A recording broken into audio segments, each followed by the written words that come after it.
தந்திருக்கிற உரிமை. இந்திய கான்ஸ்டிடியூஷன் ஆஃப் இந்திய அரசியல் அமைப்பு சட்டம் 25 என்ன சொல்லுகிறார்கள் தெரியுமா? ஒரு மத வழிபாட்டை, அது சுதந்திரத்தை, அந்த மதத்தை பின்பற்றக்கூடியவர்களுக்கு அது கொடுக்க வேண்டும் என்று சொல்கிறார்கள். அதை விட்டுட்டு எங்கள் தலைவரை நாங்கள் நேசிப்பதை, அதற்கு அதை வெளிக்காட்டுவதை, அதை நாங்கள் ஒரு பலகையாக சொல்லுவதை உங்களுக்கு எரிகிறது என்றால் நாங்கள் இன்னும் சொல்லுவோம். உலகம் இருந்தாலும், உலகம் தலைகீழாக மாறினாலும், கோடிக்கணக்கான முஸ்லிம்களுடைய உள்ளத்தில் இருக்கிறது. நீ 25 ஒவ்வொரு குடும்பத்தையும் நீ அழிக்கலாம், அதை முடக்கலாம். ஆனால் நாங்கள் சொல்லுவோம், எழுதுவோம், பேசுவோம். I love Muhammad, we love Muhammad. நாங்கள் நபி அலாரை நேசிக்கிறோம். ஐ லவ் முஹம்மத், நாங்கள் நபிகள் ஸல்லல்லாஹு அலைஹி வஸல்லம் அவர்களுடைய நேசத்திற்கு உட்பட்டவர். ஏனடே காரண காரியத்தால் ஏற்பட்ட நேசம் நினைக்கிறீங்களா? இந்த நேசம் எல்லாம் பெருமானார் அவர்களுக்கும் முஸ்லிம்களுக்கும் முஃமின்களுக்கும் ஏற்பட்ட நேசம் என்பது ஒரு அறிவுசார் நேசம் அல்ல.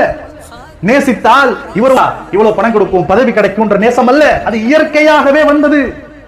இயற்கையாகவே எங்களுடைய ரத்தங்களிலே ஊறி போனது பெருமானார் ஸல்லல்லாஹு அலைஹி வஸல்லம் உடைய நேசம். எல்லா ஊர்லயும் அம்மாவை அத்தாவை எப்படி நேசிக்கிறதுக்கு யாராவது கத்து தரணுமா? அது இயற்கையாகவே பிறந்ததிலிருந்து அந்த மகனுக்கு மகளுக்கு ஏற்பட்ட ஒன்று. அதுபோல் இஸ்லாமிய சொந்தங்களுக்கு பெருமானார் ஸல்லல்லாஹு அலைஹி வஸல்லம் உடைய நேசம் இயற்கையானது. I love mummy, I love daddy, I love you, இப்படி எல்லாம் சொல்லுகிறார்கள் அல்லவா? ஒரு பெண்ணை நேசிக்கும் போது, ஒரு தந்தையை நேசிக்கும் போது, ஒவ்வொரு ஊர்லயும் இப்ப போய் பாருங்க. ஐ லவ் திருச்சி, அந்த ஊரோட மத்தியில. I love Madras, Chennai. I love Nagercoil, I love Madurai, I love Kodaikanal. அதையெல்லாம் வெளிப்படுத்தி பதாகைகளும் பெரிய பெரிய இடங்களை வச்சிருக்கிறாங்க. ஐ லவ் முஹம்மது என்றால் உனக்கு எங்கே இருக்கிறது? கோடி முறை சொல்லுவோம் எங்கள் ரத்தங்களிலே ஊறி போன பெருமானாரை பற்றி. ஐ லவ் முஹம்மது, நான் என் பெருமானாரை நேசிக்கிறேன். நாங்கள் வி லவ் முஹம்மது, நாங்கள் பெருமானார் ஸல்லல்லாஹு அலைஹி வஸல்லம் அவர்களை நேசிக்கிறோம்.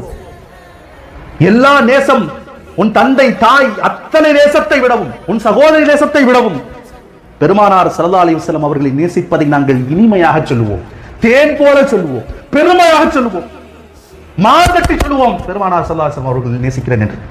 அதற்காக நீ எங்களுக்கு சிறை கொடுத்தால், அதற்காக நீ எங்களை சிறைப்படுத்தினால், சிறுமைப்படுத்தினால் அதை சந்திக்க இஸ்லாமிய சமூகம் தயார், நாங்கள் தயார்.